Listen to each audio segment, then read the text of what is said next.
I was on Chris Hayes' program last night on MSNBC with Jess McIntosh from Emily's List and Michael Steele from MSNBC, former RNC chair. And Steele was, pretty unceremoniously sort of bumped from the RNC. He doesn't seem to have much. I don't know how much dealings he has with them, but I sort of feel for the guy a little bit because he's going on and he's paid to be the sort of the perspective of the Republicans, but he still wants to sort of not be seen as a guy who's going to, sort of slam them. And this is there's a certain amount of entertainment value in seeing people disagree. And we were talking about Donald Trump. And Donald Trump, as you know, has severed his relationship with NBC by finding out that NBC has severed their relationship with him.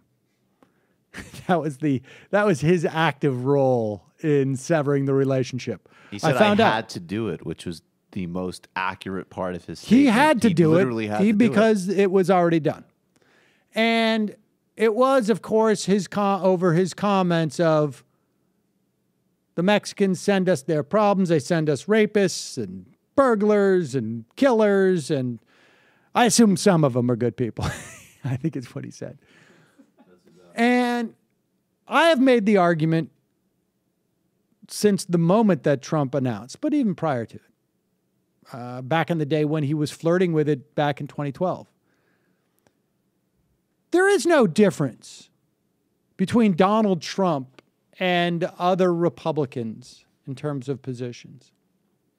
And in fact, in many respects, Donald Trump represents like the ultimate Republican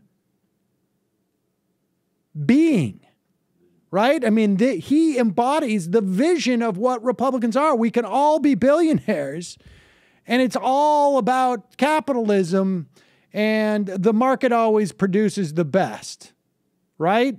I mean, that's Donald Trump. And every solution can be approached like a CEO, right? I mean, that's what Mitt Romney was running as the CEO president. They called George Bush the CEO president. Well, Donald Trump is the perfect CEO president.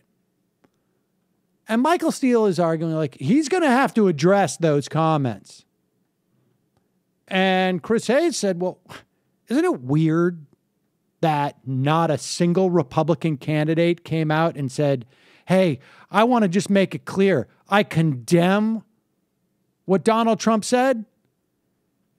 And Michael Steele was like, well, no, it's not weird. Why would you do it now? They'll probably do it during the debates. Let me tell you folks something. I would put the odds of a Republican calling out Donald Trump's comments about Mexicans way down on the list of things that are potentially going to happen during that debate. It's possible that number 9 or 10 on the dais, whoever squeaks in, will say something to nip at Donald Trump about that. But I would put the likelihood of that at about 10 to 15%. But assuming that one of these Republicans does, what I would put at the likelihood of that being successful or not adding to Donald Trump's stock in that primary race, I would even it would be even lower. Because it's going to go something like this. Donald Trump, what you said about Mexicans was despicable, and you can be for strong enforcement, but not hate immigrants. And Donald Trump will say, hey, I don't hate immigrants. I just know that they're causing problems in this country, and I want to build a wall. Don't you agree with me? Well, yes, I agree with you. Don't you want to build a wall? Yes, I want to build a wall. Well, I'm going to build a bigger wall than you. I've done it before. You can go see my Trump Tower walls. And that's the way that's going to go. Donald Trump is going to mop the floor with these people because, A, he has no compunction about telling the truth to these people, which is that they agree with him.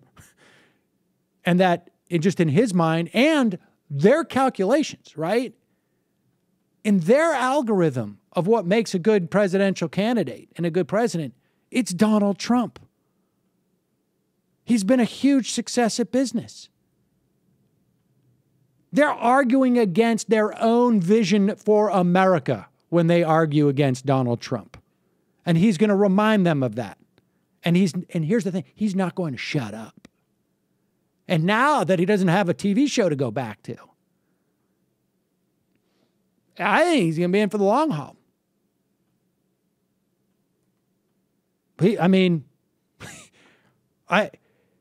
It's not inconceivable to me now that he will just stay in and say, like, I'm going to want a speaking slot at the convention.